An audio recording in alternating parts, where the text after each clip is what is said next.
एक राजा बूढ़े लोगों को पसंद नहीं करता था। उसने मंत्री को आदेश दिया कि राज्य के सभी बूढ़े लोगों को मृत्यु दंड दे दो। घर के वृद्ध लोगों का अनुभव बड़ी बड़ी बाधाओं को दूर करने में मदद कर सकता है। कभी भी वृद्ध लोगों का अनादर नहीं करना चाहिए। कभी भी वृद्ध लोगों का अनादर नहीं करना चाहिए। इस संबंध में एक लोक कथा प्रचलित है। कथा के अनुसार किसी एक जवान राजा ने मंत्री को आदेश दे दिया कि बूढ़े लोग हमारे किसी काम के नहीं हैं, हमेशा बीमार रहते हैं, कोई काम नहीं करते, इनकी वजह से राज्य का धन बर्बाद होता है, सभी बूढ़ों को मृत्यु दंड दे दो। राजा का ये आदेश राज्य के सभी बूढ़ों को मालूम हुआ तो वे रातों रात दूसरे राज्य में चले गए। एक गरीब लड़का अपने पिता से बहुत प्रेम करता था। उसके पास इतना धन भी नहीं था कि वह घर छोड़कर दूसरे राज्य जा सके, इसलिए उसने अपने पिता को घर में ही छिपा लिया।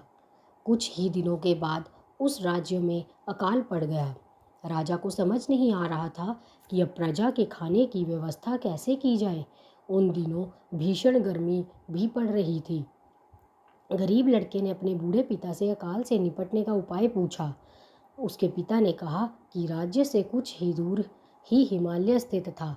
गर्मी से हिमालय की बर्फ पिघलने लगेगी और वह पानी उस राज्य की ओर बहता हुआ आएगा। वह पानी यहाँ आए इससे पहले तुम एक काम करो, राज्य के मार्ग पर दोनों तरफ हल चला दो। लड़के राज्य के लोगों को ये उपाय बताया, लेकिन किसी ने उसकी बात नहीं मानी। लड़के ने अकेले ही रास्ते पर दोनों तरफ हल चला दिया। जल्दी ही हिमालय का पानी राज्य के रास्ते पर आ गया। कुछ ही दिनों में राज्य की सड़कों पर अनाज के पौधे उग गए। जब ये बात राजा को मालूम हुई तो उस गरीब लड़के को दरबार में बुलाया गया। राजा ने लड़के से पूछा कि ये अनाज उगाने का ये तरीका तुम्हें किसने बताया? लड़के ने कहा कि महाराज, ये उपाय मेरे पिता ने बताया था। अपने जब बूढ़ों को मारने का आदेश दिया था तो मैंने उन्हें अपने घर में छिपा लिया था। ये सुनकर राजा ने उस बूढ़े व्यक्ति को भी दरबार में बुलवाया।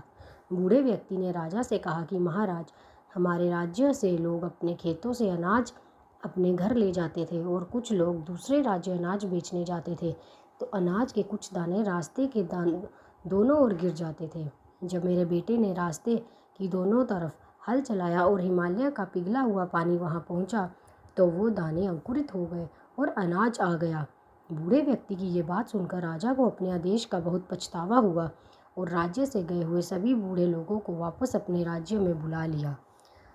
दोस्तों, यदि आपको हमारी यह कहानी अच्छी लगी हो तो हमारे चैनल को लाइक, सब्सक्राइब और शेयर ज़रूर करें। धन्यवाद।